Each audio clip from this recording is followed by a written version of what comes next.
So Jason, I'm going to set off on this 7-day quest quite soon.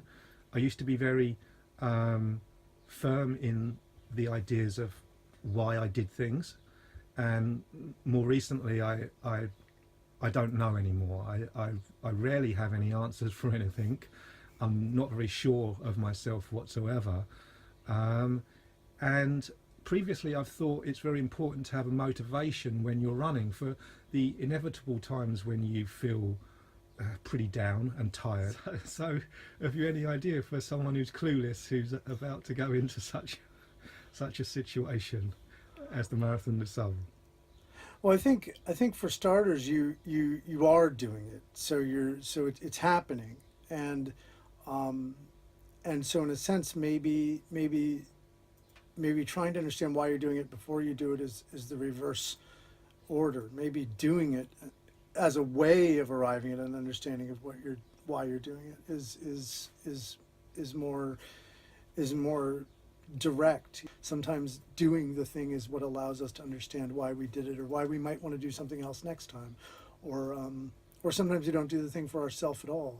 Sometimes, the farmer doesn't just farm the food that he or she eats. The farmer farms food for themselves and their family and the community and the other people, and everyone else's reality becomes part of their reason for what they do. And so maybe while you're running, you're not alone. Maybe you're discovering the reason you're doing it.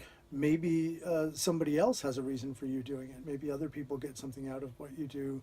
And that's what I try to hope, is that while I'm writing, I'll figure out while I'm writing, or that maybe someone else will tell me, or maybe someone else has a use for it, or maybe whatever thing we choose to do, there's some sort of reason, but that because of that, we don't have to have the reason before we do it. Just a thought.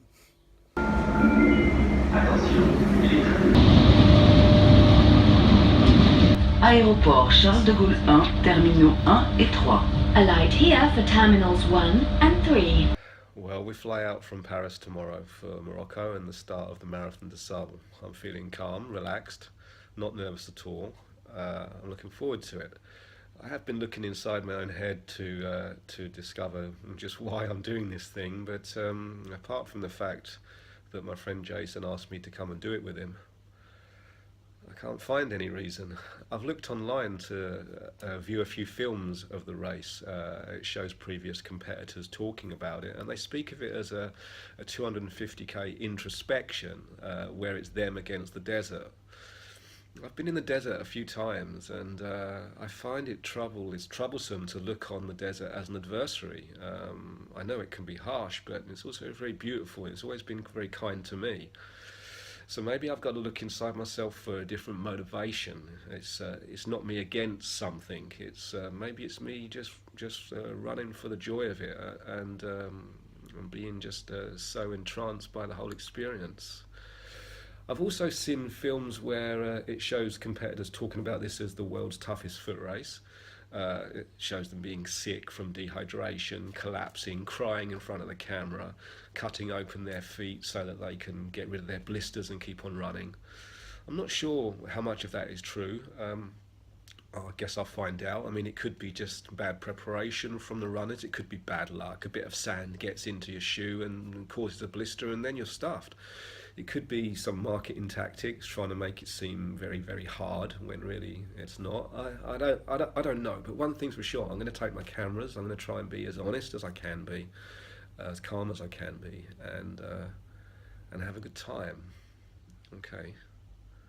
I'll see you on the other side in the desert.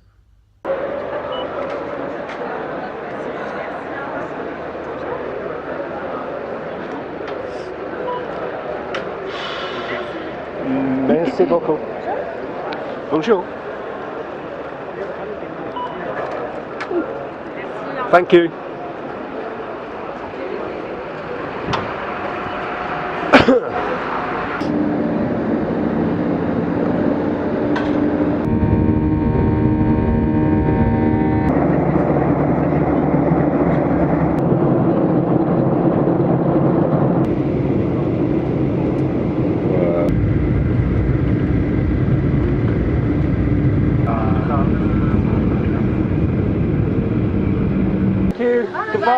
Thank you.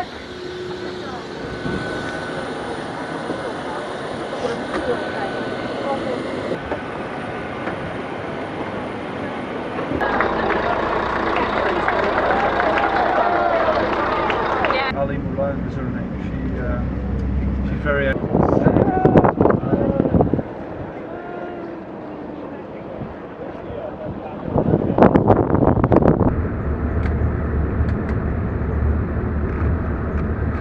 Well, we just arrived at the base camp after a 6-hour drive from the airport. Everything's pretty cool. The tents are set up in a huge semicircle and you're segregated by nationality. The ground's not too stony. Everything's pretty comfy, really.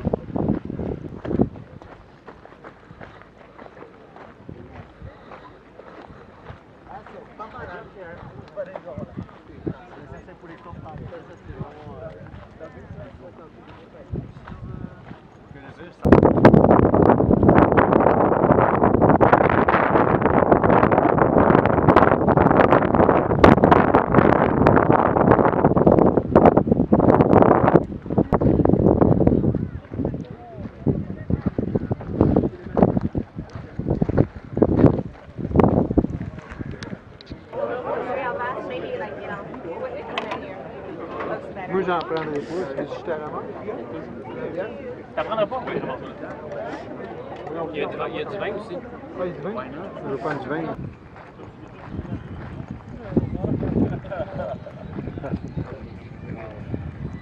Nice.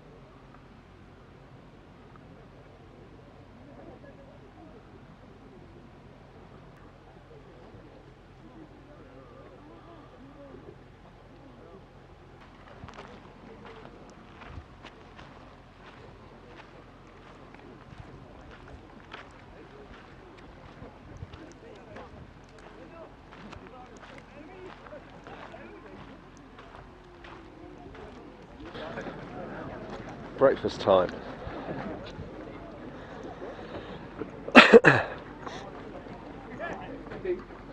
Oh, that's drinks, mate. Let's go down here.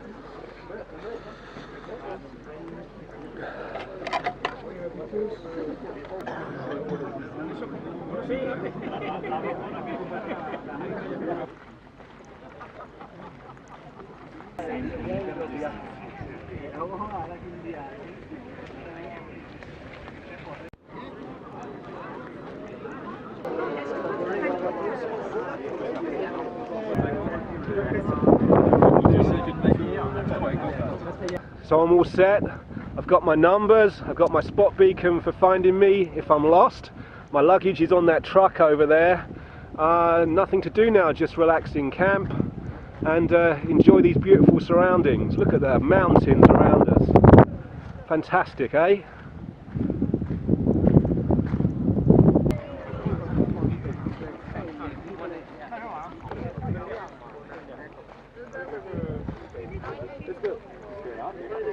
Hey, hey.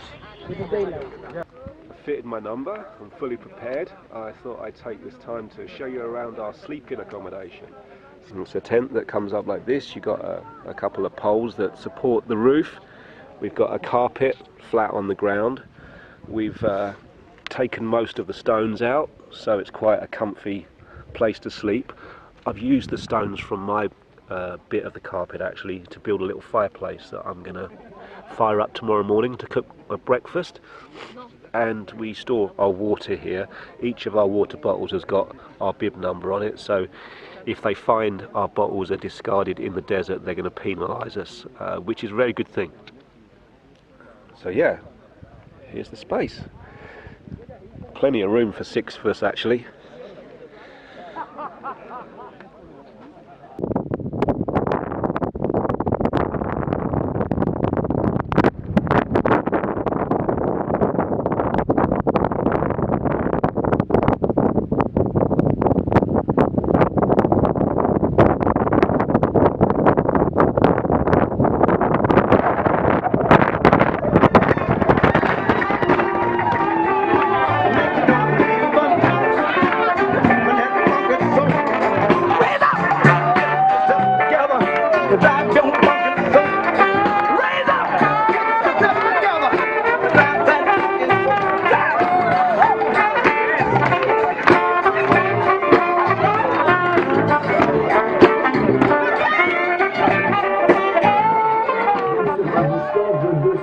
237 km exactement.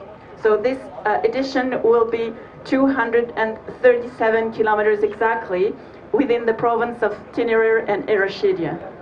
Alors pour rappel, la dernière étape, l'étape solidarité, est...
Day one, good morning, all ready for the MDS weight loss challenge.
We're about 15k into the race, and it's very stony desert, so quite often you find yourself looking down and you forget to look around and appreciate the absolutely amazing surroundings.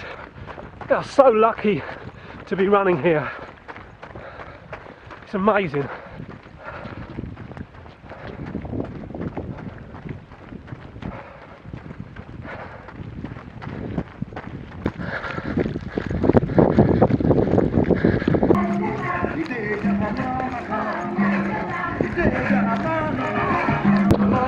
First stage done. Feel okay?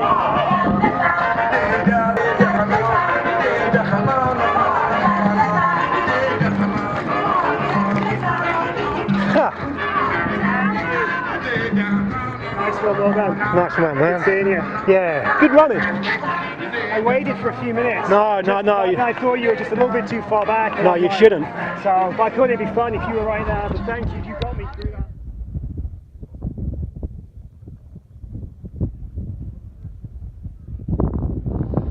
Well, morning, it's the second day, feel fine. Just wandering over to the start line very early because they pull the tents down and it's boiling hot here in the open sun. Far better to sit in the shade of the big inflatable start line than to fry out here for a couple of hours before you actually start the race, right?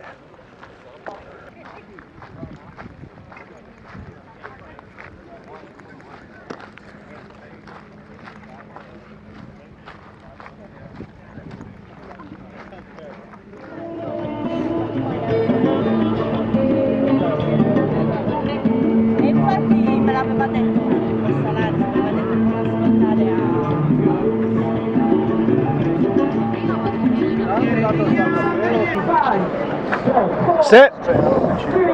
Bing. Go.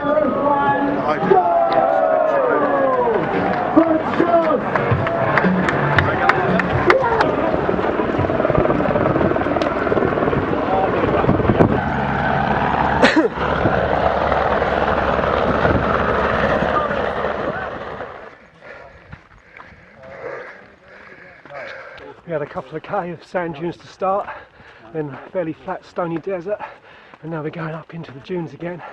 Hard going on the thighs.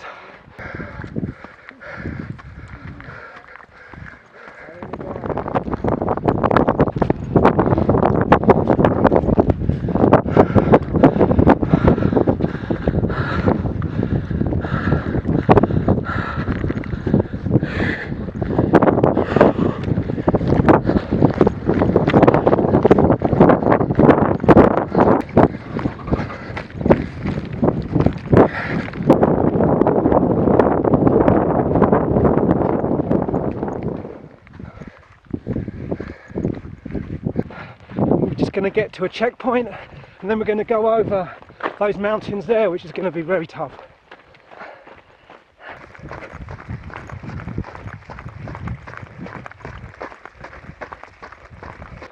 Each time my head has dropped coming over this stony plain that seems never ending, I think of my girlfriend's lovely smile and laugh, and it makes me happy, and I find I have the energy to push on.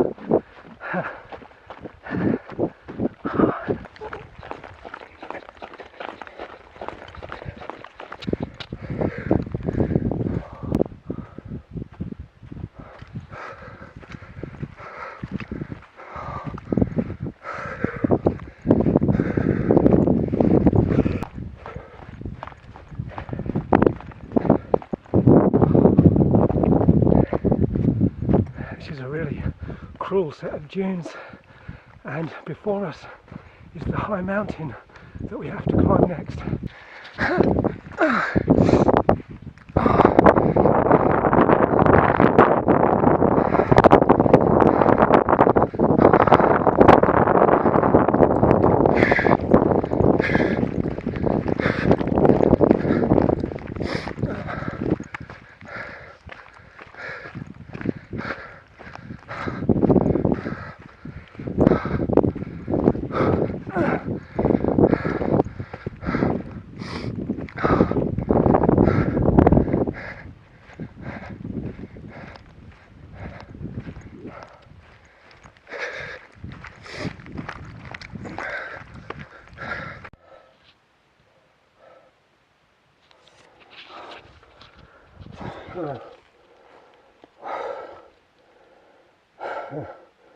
Halfway up this mountain, I've had to seek shade. This is devastatingly hard.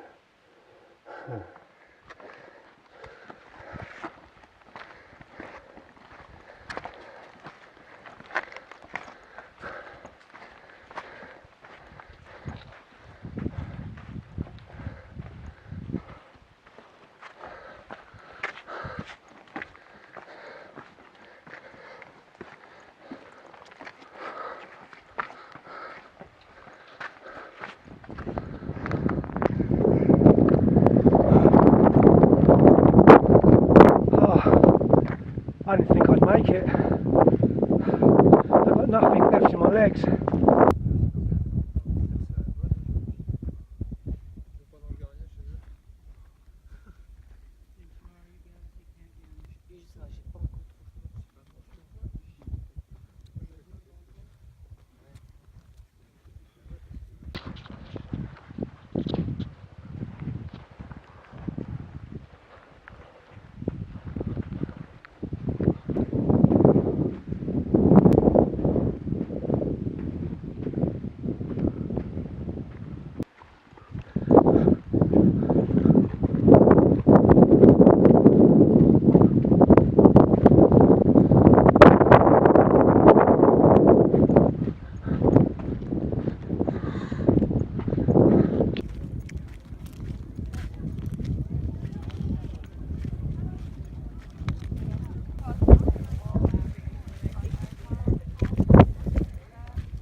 Still lounging about.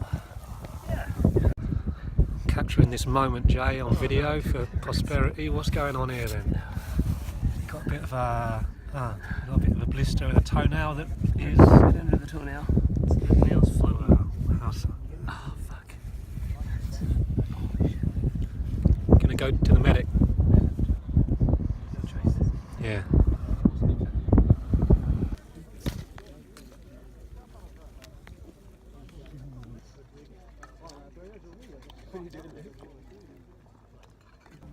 shooting a video to illustrate what fine tent mates I've got.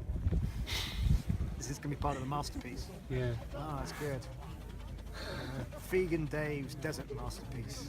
We'll have to get your email, Dave, so that we can exchange photos. Send you horrible images. Yeah. And if you don't actually sign up for vegan_Dave@gmail, you have to. Your Instagram has to be changed to Vegan Dave runs in the desert. Yeah, you kind of need to own that. Yeah.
Un, 2.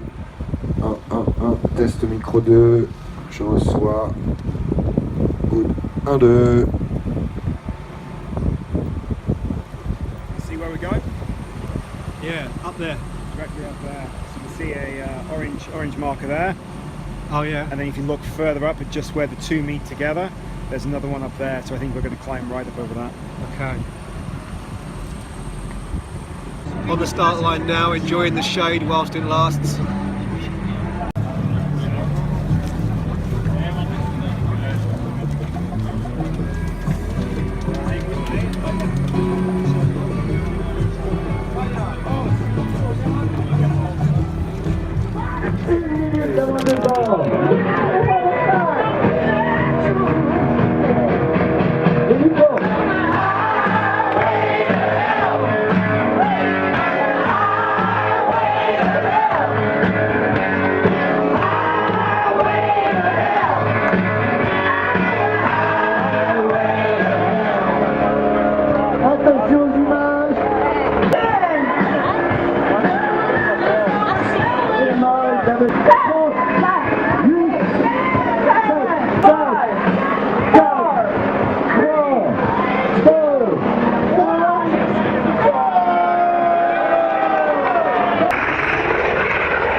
Now that is intimidating.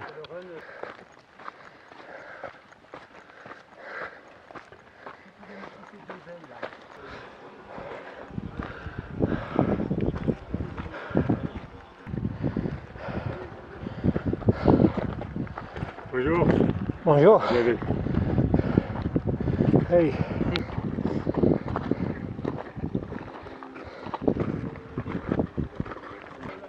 Well, I'm breathing out my backside, and there's a bloke down there playing the banjo as he walks up. Makes one feel slightly inadequate, really. This is magnificent.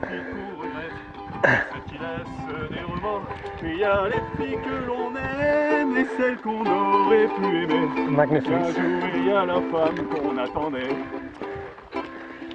Magnificent. Voila. Bravo. Bravo. I hope it helps. It did, thank you. Because one more for the video. Good. Oh yeah, the same? It's the last one.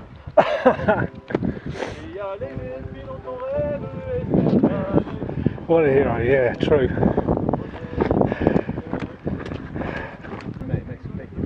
Yeah, I'm so glad I did that.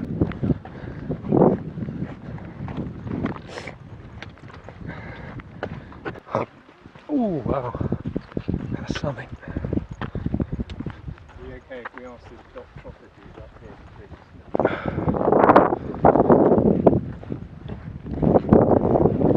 catching up with these two in front. Thank you.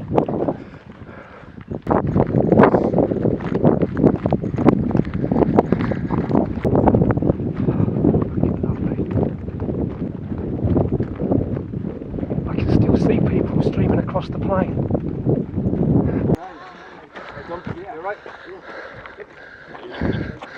Right, bang on, mate. Good, cheers. Good to see you. Yeah, good to see you as well.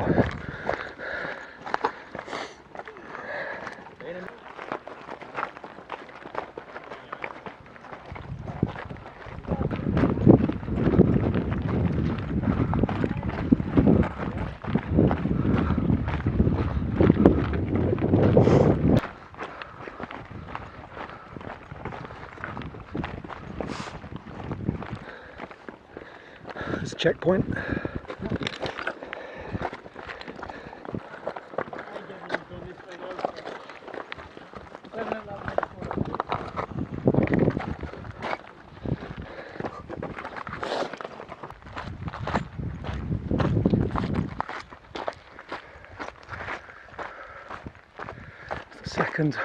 Second big climb of the day.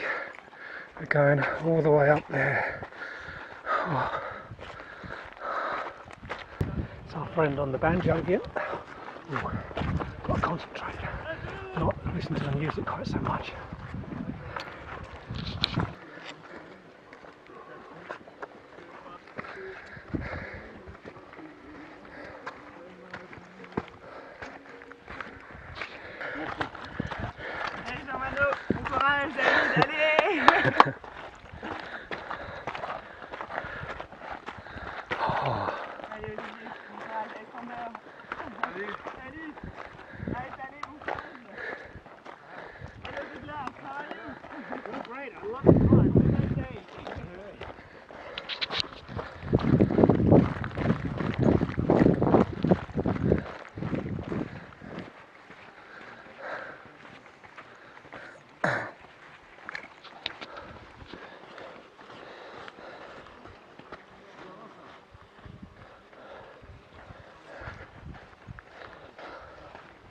It's just breathtaking, really.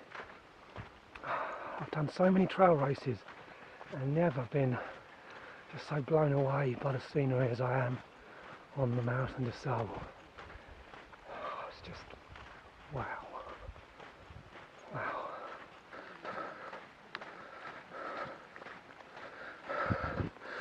Now we're going to climb that mountain over there. Wow. Oh well, we've still got some more of this to go yet.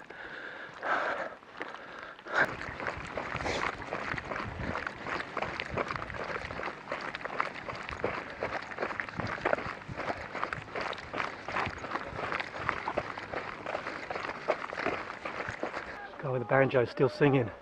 He is a star.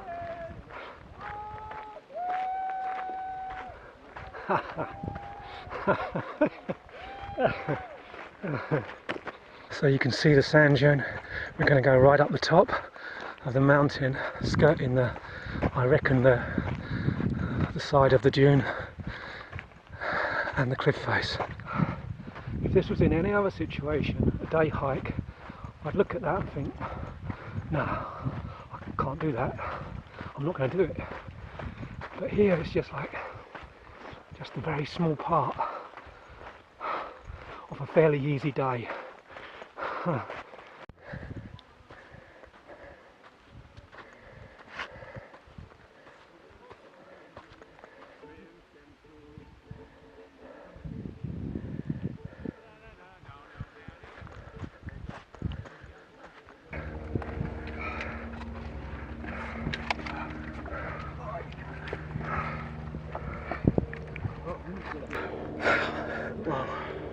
Beautiful, isn't it? Awesome.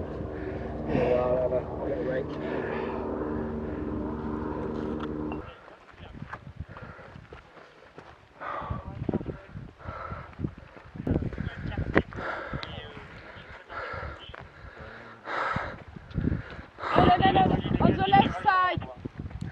On the left side. Yes.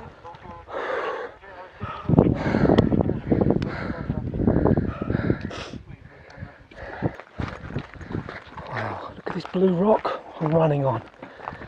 Beautiful shade of blue. Oh, magnificent.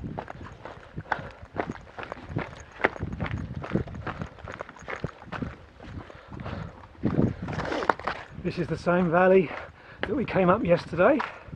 That means I've been in this valley for 2 days of my life, which is more days than I've been in Monte Carlo or Vancouver or New York or Chicago or just about it anywhere. And it's rather odd, but rather good, because it is a very beautiful valley. Everyone in my tent agrees that this is by far the finest valley that they have seen.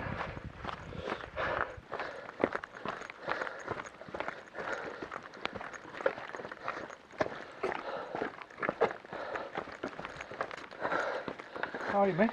Yeah, going well. Great going for you too. How are you doing? Good. She's about 10 feet ahead. Really? Yeah. Wow. How are you feeling? Good?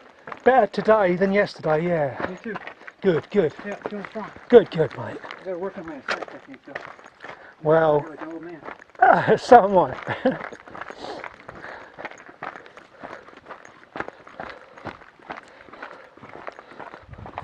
Well. Hey! How are you? I'm alright, thanks. How's your day going?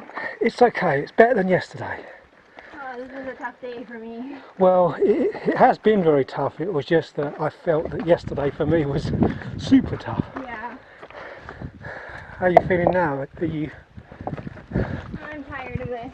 Yeah? I'm tired of these descents because my toes are starting to hurt.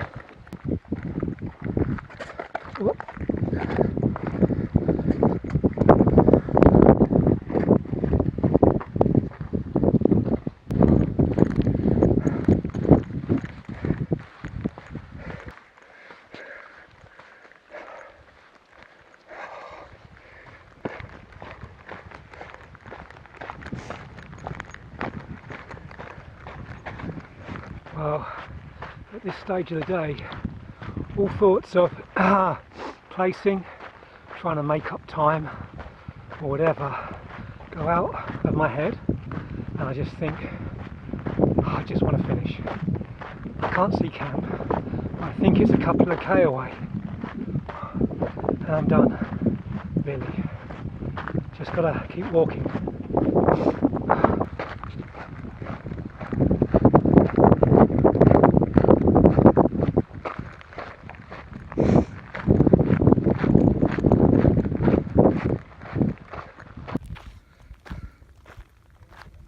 Vegan Dave! Bonsoir. How are you? Every time I see you, you're lying about. I am. That's because I take the bus. I wonder if he actually runs. I don't. I take the bus. Jeannie, that Actually- was a brilliant bit of running by you. You I did. wanted to say that because you looked pretty done when you came down the I was pretty done. gully, and then when you clipped past me, it was like, fucking hell, she's got some speed. I just have That's to rally. great. It's all in my head and I know it. I have great admiration. So she must be easily in the top 20. Oh, Can you easy. imagine? Easy. Canada's put one in the top 20. That's something. If you keep on going, How did you it- have to go off in the top 5 for the long leg. How did it go for you? Everybody else. I'm not going to get in the top 5. Oh, I survived. Those 3 climbs, magnificent as they are, just killers, eh? Yeah.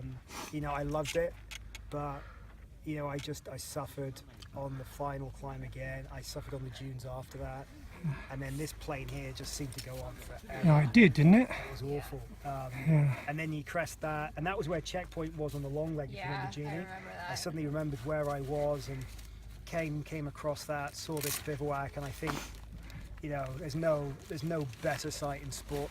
You know, and I sort of just came down that slope and happy. Great going. Thank you, Jeannie. You're very welcome. Do you want to tell me what just went on?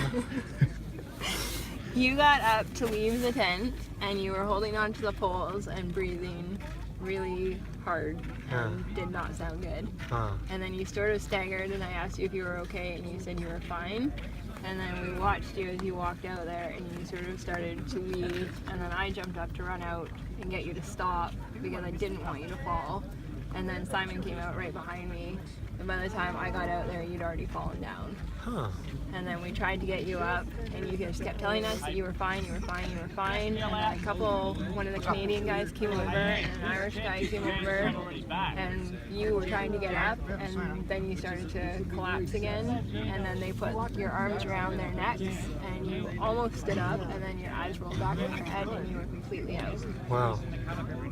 So then we had you on the ground and we were all trying to hold you on the ground because you kept trying to get up and saying you were fine. And by that time, Gareth was out there, Jason had gone to get a medic. We had a medic running over, and then a truck with medic came over and you had a lot of attention. Thank you. Thank you. Well, we're just glad that you got some help and you're looking a little bit better. You need to get some food in you and a lot of water. I'll do that. And some electrolytes.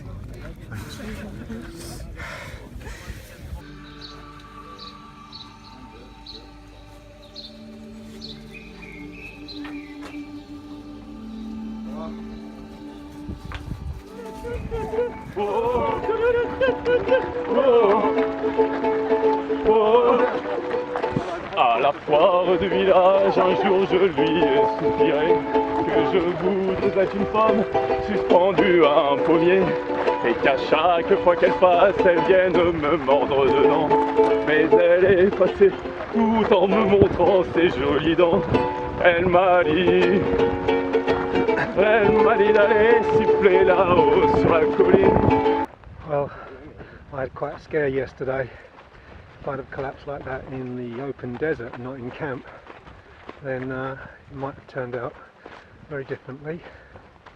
I have to take that on board and just try and get through this 89k stage. It's going to be a lot of walking. I'm going to probably see sunset and sunrise, and I might give up. I might give up if I have to, because I want to go home alive. A little bit dramatic, but that's how it is.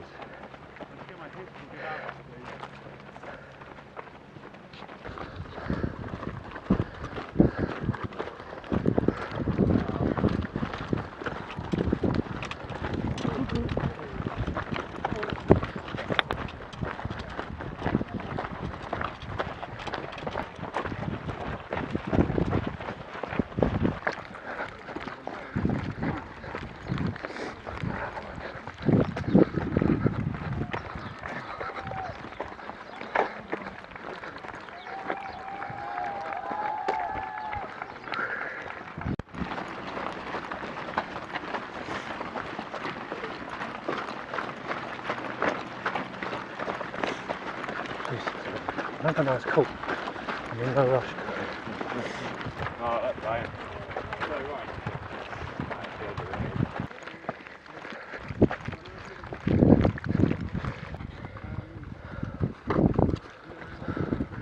Good job, baby. You man?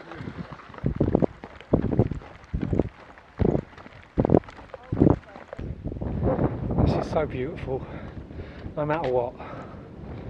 No matter what. I'm so happy to be here.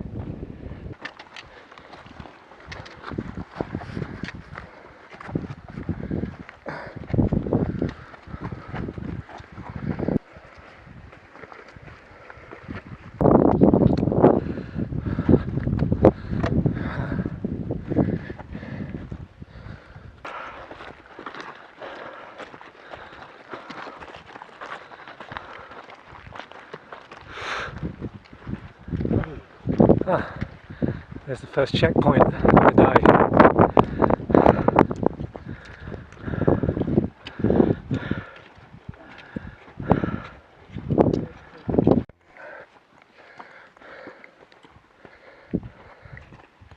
I keep thinking of that Bertolucci film, The Sheltering Sky, and Paul Bowles doing a recital of Baptism of Solitude.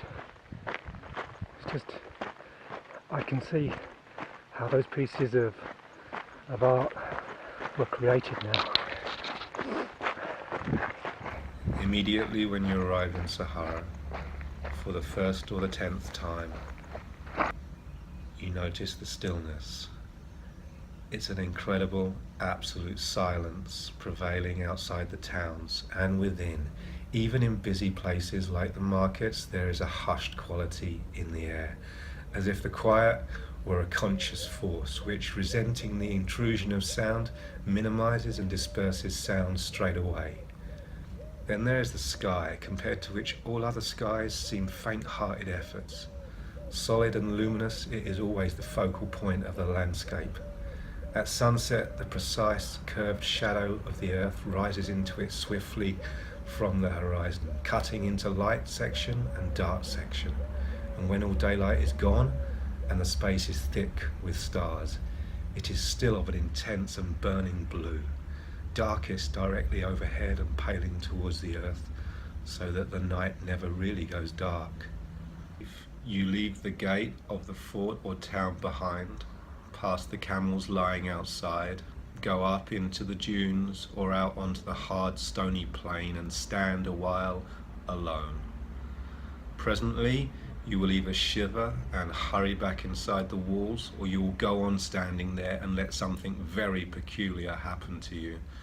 Something that everyone who lives there has undergone and which the French call le baptême de solitude. It is a unique sensation, and it has nothing to do with loneliness, for loneliness presupposes memory. Here in this holy mineral landscape lighted by stars like flares, even memory disappears. A strange, and by no means pleasant, process of reintegration begins inside you, and you have the choice of fighting against it and insisting on remaining the person you have always been, or letting it take its course. For no one who has stayed in the Sahara for a while is quite the same as when they came. Perhaps the logical question to ask at this point is, why go? The answer is that when a person has been there and undergone the baptism of solitude, they can't help themselves. Once they have been under the spell of the vast, luminous, silent country, no other place is quite strong enough for them. No other surroundings can provide the supremely satisfying sensation of existing in the midst of something that is absolute. We will go back, whatever the cost in time or money, for the absolute has no price.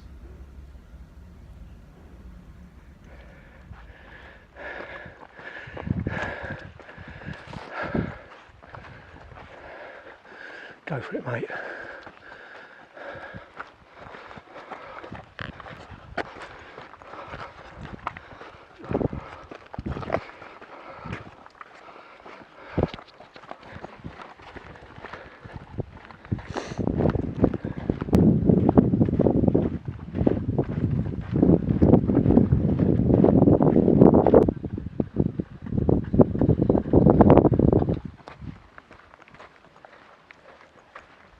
Number 9, another one of the front runners, doing great.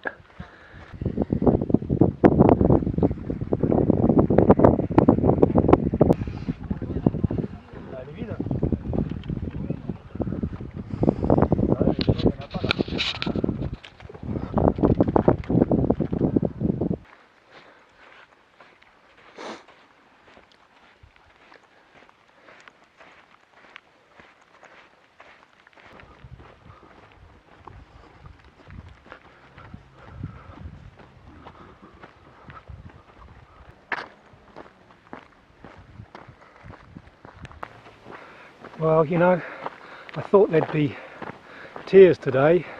Been going around 10 hours, I suppose. If there have been any tears, it's been tears of joy, because the scenery has just been so overwhelming. I've completely come to terms with the fact that I can't run this leg. It's going to be, well, it has been a 40-something K plod so far, and there's 40K to go. I'm okay with that.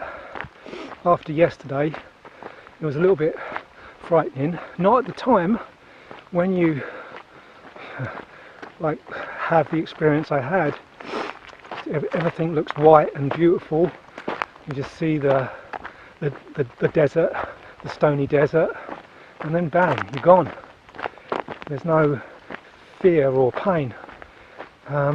Even when I came to once or twice on the floor, there was no fear or pain. It's only afterwards where you start to think of the people you may never see again that the fear comes. Attachments are from whence my fear comes, I suppose. But that's okay, I'm okay.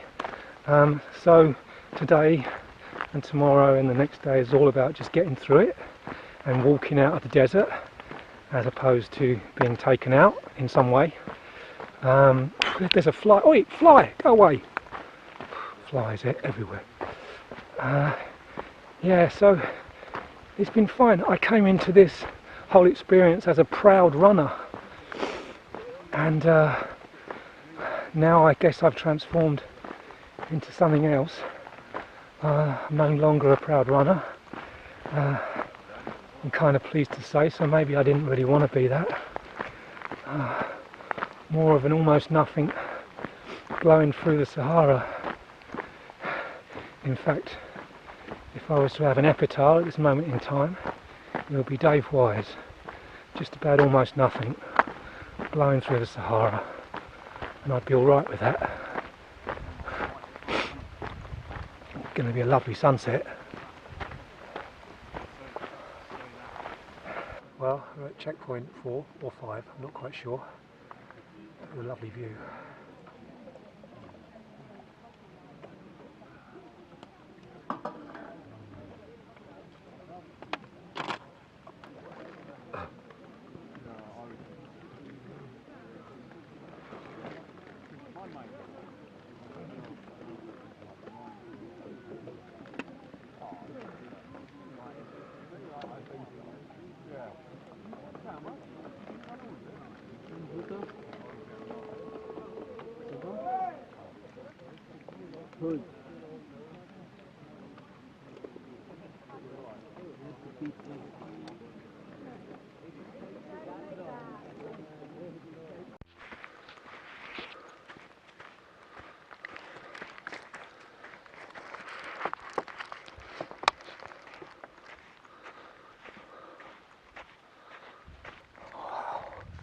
On top of a dune.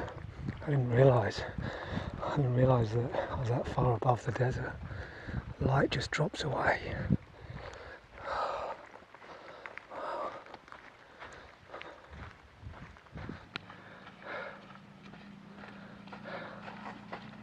Salut. Salut.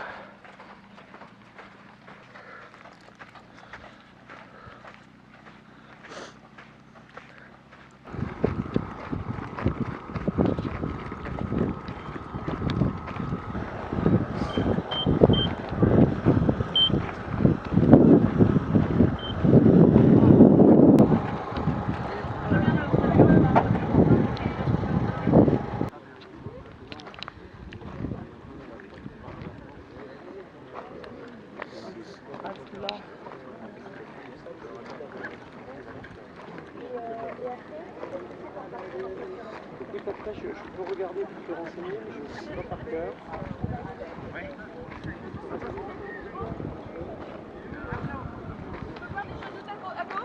I've been lying in the recovery tent there for like an hour or so, and I was thinking, wow, I must be one of the last walkers. And then I look down where I've come, and there's a long string of lights hundreds. It's quite a sight. It's quite a sight. Okay, 30k to go.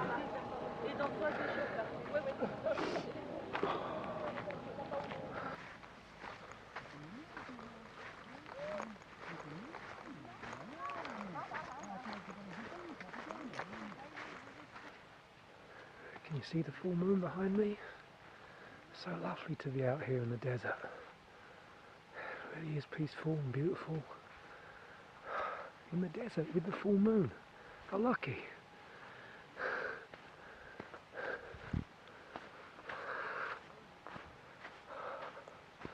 Look at that. Wow.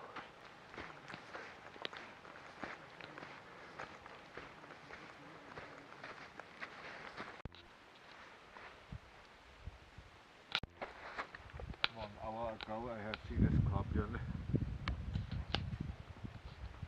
Whoa! Alright.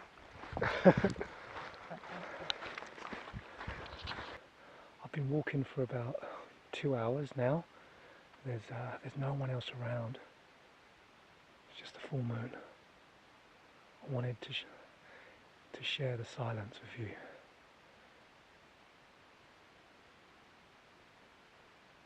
Where else do you get this silence? There's no hums, there's nothing. I'm going to take my light away and see if you can just...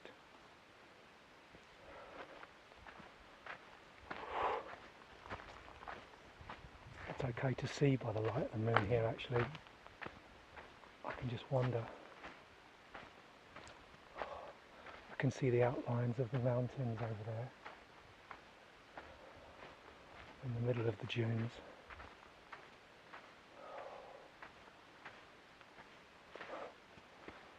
That's wow, another one of those wow moments.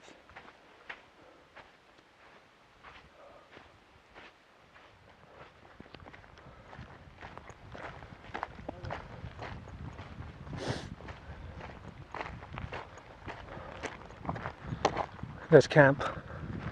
10 minutes walk. The sun's just coming up. Well, that was something. Had a lot of time to think. But it's time for bed now. That sunrise is beautiful.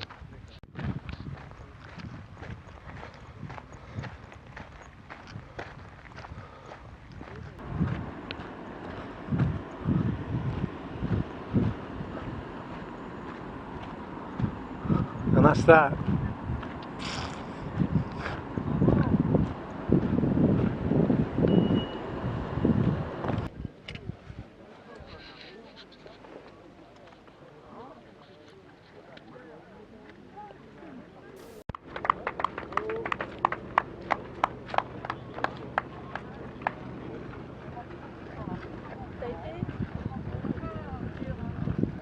The truck just drove in, had a few cases of cold Coca-Cola. There's one per person, so everyone's hobbling over to the middle of the tented area to collect their ration.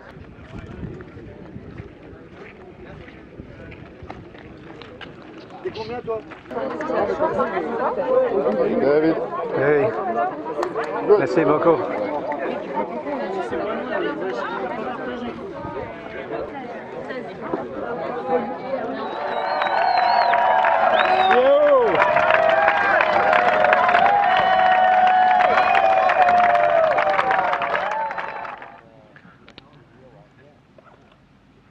Taping up before the big marathon.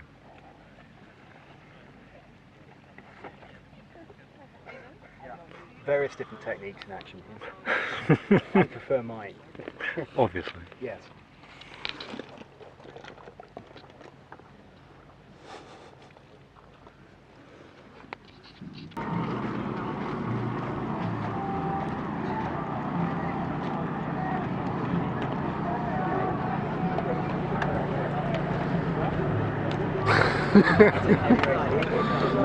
Set to play. Ready to go, buddy, ready to go. Excellent. Good stuff.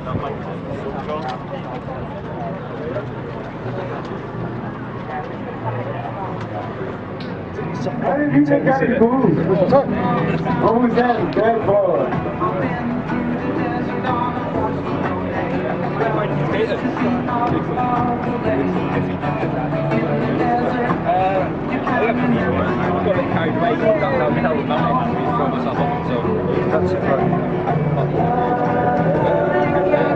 Last day.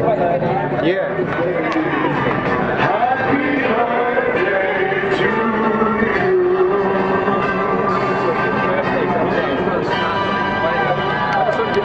Et pardon, toute petite minute, on se retrouve.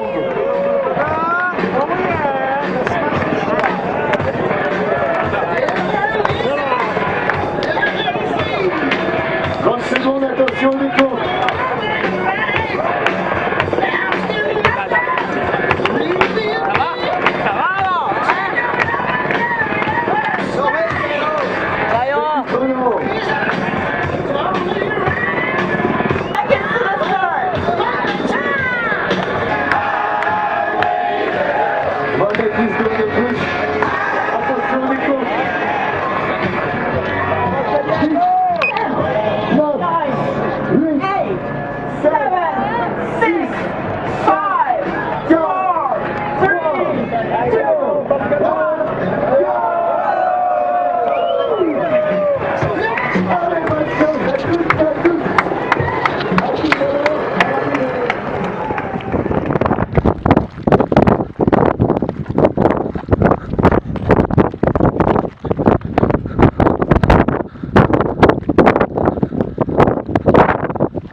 Those smiles, there's no energy.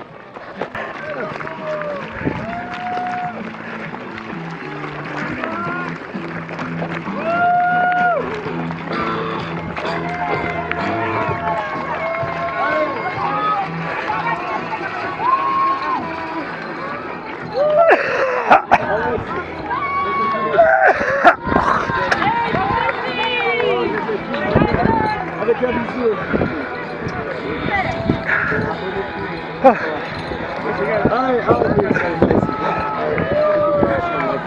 David. Ah ouais. Ça va l'opération là? Ça va le...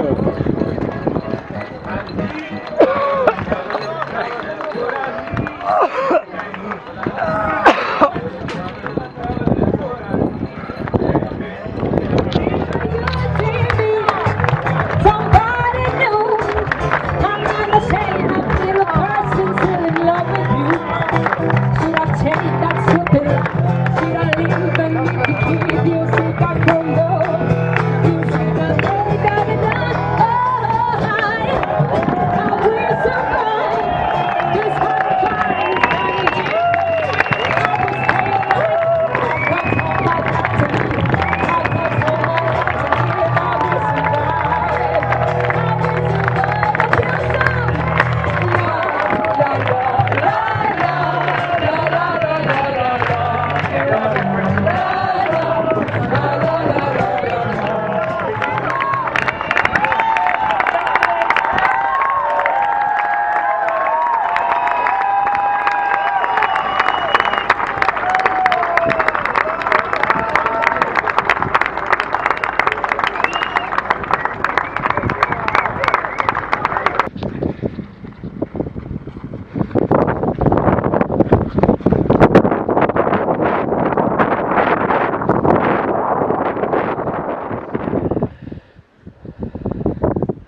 Enjoy the ridge run.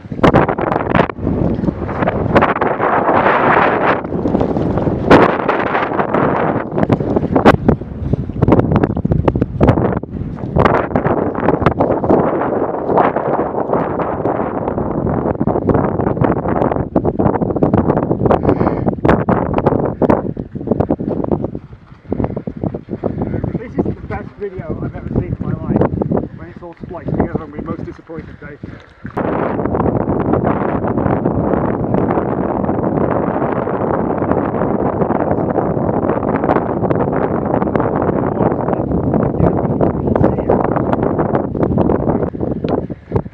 Yeah, that's lovely, isn't it? It's not bad. It's fantastic.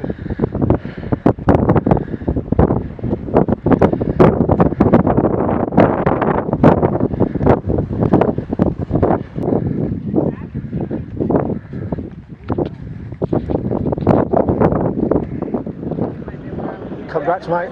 Hey, well done, mate. Well done. Really.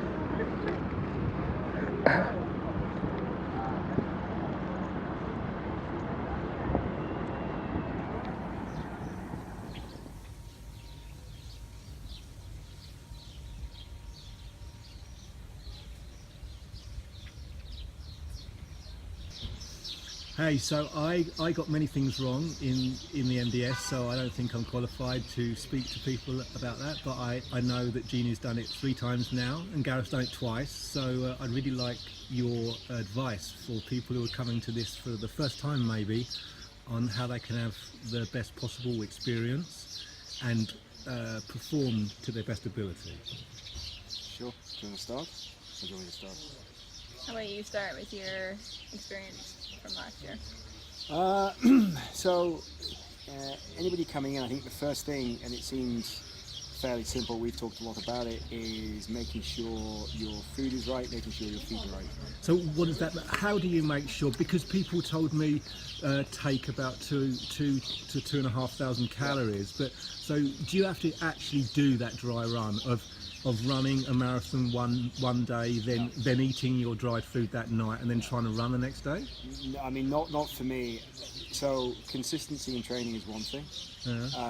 I would never run a marathon in training to run a marathon in racing. Okay. So it doesn't stand any reason for me why I would run an ultramarathon or do a series of marathons before an ultramarathon. But to get used to the food intake and the lack of calories? No, I mean, No? so to me it's a cumulative training approach, where as long as you're very, very consistent with your training, as long as you are able to train consistently, recover, the food for me was just simply about getting food in. So variety of food was important.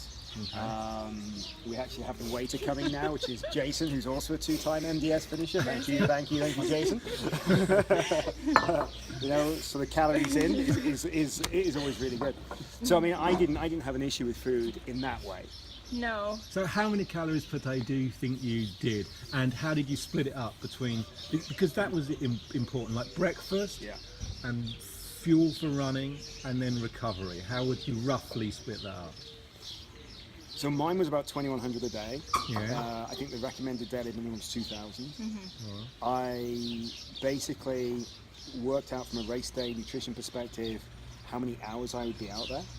I knew I needed about 400 calories an hour for each of those hours, and then I knew I would probably need about 600 calories in the evening, and I knew I'd probably need a light breakfast. So that's how I factored it in. But that doesn't, so if you're running for the 89k, for instance, how can you work that out for 400 calories per hour? I mean, I knew I'd be out there for let's say I was out there for 12 hours. That's what the plan was. Yeah. So I knew I had enough sports nutrition for 12 hours based on that formula. And then what I did was I supplemented it with things that I thought if I wanted to bivouac and stop and eat at, say, the 60k mark, I could just consume for over 20 minutes.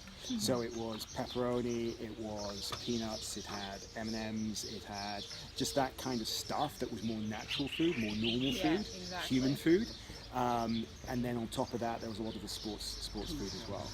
So that was me. What do you mean by human food? I mean, pepperoni and M&Ms aren't aren't they? But non-specific sport food. Yeah. Oh, I see. So Right. all the rest was sports nutrition, whether it's a multidextrin-based drink, whether it's your electrolyte formulas, whether it's your jelly beans, whether it's your gels.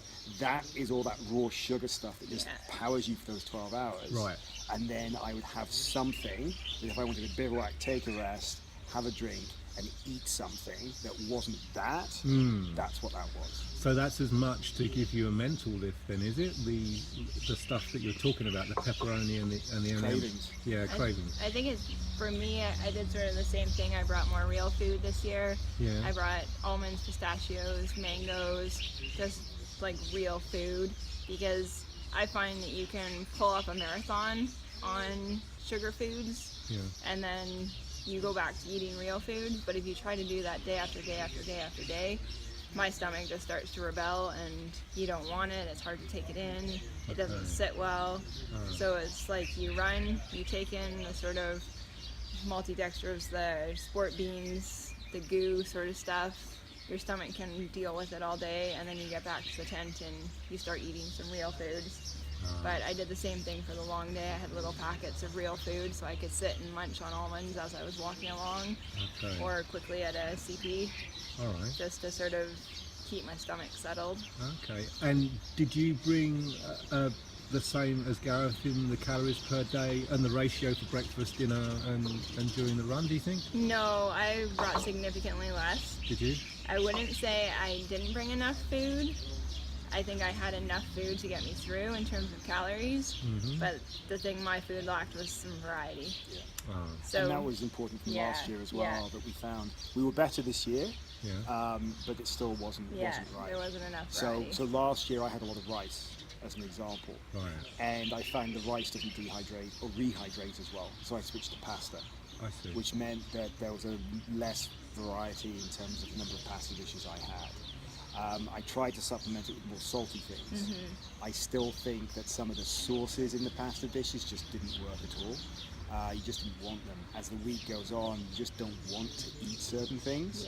So you need to make sure those things that are sort of sauce heavy, you eat earlier in the week, and you move to the blander stuff at the end of the week, you're more likely to be able to get it down. Exactly. And again, the pasta stuff, it actually rehydrates better. But you want really, really salty and really, really sweet, like things that just give a bit of sharpness, just to mix things up a little bit. That was my experience. Okay. Okay, good. So that's the food. You both kept moving, so I know you suffered a little bit from blisters, but maybe not as much as in previous years. How did you achieve that this time? What was the secret? This year, the secret I found was a combination of really good gaiters that worked. My shoes were the right shoes for the shape of my foot. All right. And I used tape every day. What sort of tape was that? Medipore. Tape. So I taped my feet right from day one. Right. You don't wait till you get a blister. You tape right from the get-go. All right. And then so you taped, and then you wore toe socks, and then you wore another pair of socks? No, I only wore the one pair of socks. I taped and one pair of toe socks. Okay. And you, Gareth, the same? Or? Yeah, so last year I did preventative taping and I walked away with maybe 1 or 2 blisters at an absolute most. And I followed the same protocol this year, which was consistent running. You know where those hot spots are. So you pre-tape those hot spots, and then I put toe socks, and I put a regular pair of very thin, almost liner-like socks. So it was double socked, and then making sure I had a shoe that was big enough to accommodate my foot swelling. So is that a size bigger, do you think, or, so for or me, is this personal? It's very, very subjective, because for me, I'm up a size, but that size seems to be what I'm running in right now as well. So other people run up half a size. I went up a size because I knew last year my feet swelled quite badly, and that was causing hot spots in areas that were different. The longer in the week you go, the more your feet are likely to swell. If you take the salt, if you can't hydrate properly, your feet swell. I think my feet are more swollen now, a day and a half after, than they were in the entirety of last week.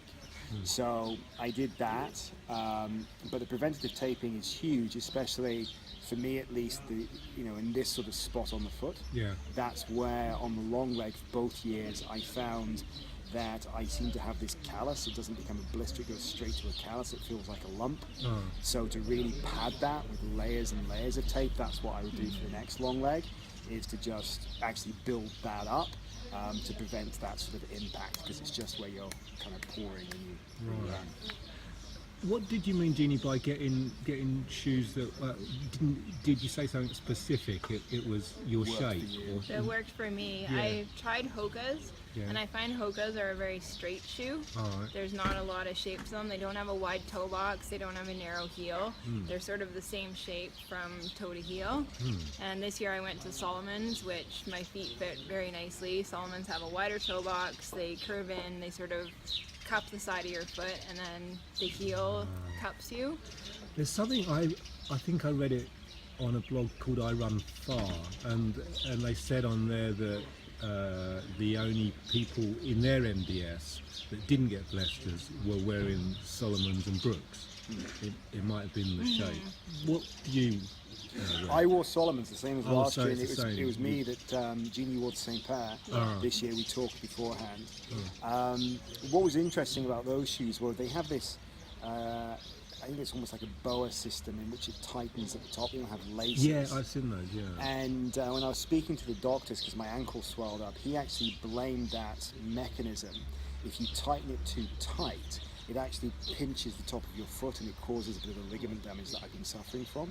So if people are to buy those, make sure that they keep them nice and loose. The gaiter wraps around them anyway. You'll get a bit more flex and movement in your shoe, especially if your foot is expanding because of the heat. So just be careful of doing that too, because if you cinch it tight as you normally would when you go for a 5k run, you'll end up with problems on the top of your foot. Okay, thanks. A question about, I noticed, Jeannie, at the end of every run you were really strong, and you had dips in the middle, like almost consistently too. How do you dig things out then? What goes on with you? I take it it's not a nutrition thing, it's a mind thing, is it? How do you dig it out for the I last think it's 10? a nutritional thing. Do you? Yeah, because I start out with enough calories from my breakfast. Yeah. And I was watching it every day, and it was about the 23 to the 25k mark. And I would hit my wall, and it was when I ran out of energy, I ran out of sugar. I had already gone through my goo Roctane that I was putting in my bottles, and I wasn't carrying enough nutrition to sort of pick me up, and I would really struggle for a couple kilometers, and then I could get myself up over it because the end would be in sight. So it's and then it was just sort of mind over matter at that point, just pulling it in on sheer will rather than energy. That's what I was getting at. Yeah. At the will, and that would just come from experience and training, I suppose. Is it, or is it not? Like, is there a mental process that you would go into to just because, like, I sometimes just can't get it going towards the end. I think it's practice, I suppose. I think it's practice. I think it's training. I think it's just wanting it bad enough. Anybody can grind it out, but it depends on what you're wanting to get out of it. If you're wanting to, like lots of people say, whether you're coming to compete or complete. So you can walk it out if you just don't feel like pushing it, but if it's something you want bad enough, I think all of us have the ability to dig deep and find that and just sort of go to that space and push it through. Did you think that on your previous couple of attempts, the first time that you did it, for instance, did you have the real ambition and desire to do as well as you did this time? I did, but I had horrendous blisters the first time. To the point where I could barely put my feet down, and my feet were so swollen because I actually did follow the prescribed salt intake. I see. And my feet got too swollen, they didn't fit my shoes, I wasn't pre-taping, I didn't have the right socks, I had a myriad of mistakes for my first attempt. And then the second time was the same thing. I had the wrong tape, wrong shoes, too much salt, and I wanted to do better, which is why I've done it 3 times. I see. Okay. Gareth, finally, is there anything else that we could offer people coming to do the MDS? Is there any more advice? I think you've covered the Yeah, well, I mean, the only thing is I would come in being a little bit realistic about what the MDS is, because it's not a running race. It's not like a pure ultramarathon. You will walk, you will climb, you will slog. You know, if you come in as a runner, as a pure runner, thinking you're going to be able to run, you're going to have you know, a real eye-opening experience, because it's not about that. And I know, Dave, you know, you came in as a good runner, and it wasn't, I don't think, what you were expecting in terms of having to clamber up rocks and just do treks through various different sort of rocky passes. So be realistic about your training, given the fact that this isn't a pure running race. So deep-rooted strength, the ability to, say, get on a box stepper and grind out a box stepper for half an hour and then run for 5k, then get back on a box stepper, that kind of thing is, to me, really, really important to anybody who wants to come and do this, rather than just doing track workouts. You've got to understand that, and the nutritional piece plays off that, because it's like you're out there for a day, you're going to want the sports nutrition, and I'll promote NAC for that, because that was part of what I was doing. But then I wanted proper food afterwards as well, and it was like I was hiking. It was like I was out there full day as opposed to just running. So just be mindful of that as well. Okay, and finally, maybe when you were saying that Jeannie had progressed from a walker to a runner, did you? Well, I'm not quite sure what you meant by that, so I thought it was worth asking again what that meant. Well, I mean, it's out of respect for what Jeannie achieved this year. I mean, I think you were up, what, a couple of hundred places on the year before. Right. And you know, Jeannie had previously, by virtue of whether it was poor equipment choice, poor decisioning during the race in terms of execution, poor nutrition, she was forced to walk vast stretches of it. Whereas this year, with a little bit more forethought, the ability to project manage during the race itself, which is incredibly important, because things are going to go wrong. You need to be able to adjust on the fly and adapt. With that in hand, she was able to run a lot more, and I think you came in, what, maybe top 15 women overall, there or thereabouts. So it's not that Jeannie wasn't a runner before, it's just that this time she was able to demonstrate how good of a runner she was, because she didn't need to walk based on better decisions. Cool. My view. Yeah. I could be wrong. No, I agree. That's what it is. And it's basically a week of self-management. Right. It's working off of lack of sleep, lack of nutrition, lack of energy, sun exhaustion, sunstroke, and all of these things combined, and you just need to keep managing. You're not going to feel the way you feel at home. You're not going to sleep the way you sleep at home. You shouldn't get up in the morning and expect to go to the start line feeling like you've just had a good night's sleep in your bed and a good breakfast. It's just accepting, adapting, and sort of going on with it. Yeah, we described it as like death by 1,000 cuts. Yeah. Right? And it's the person that's able to maintain the longest is probably the strongest. And it's simply about being able to make good decisions while under extreme stress. If you can do that, you'll be successful. All right. Well, thank you, and congratulations. You too. Thanks, Dave.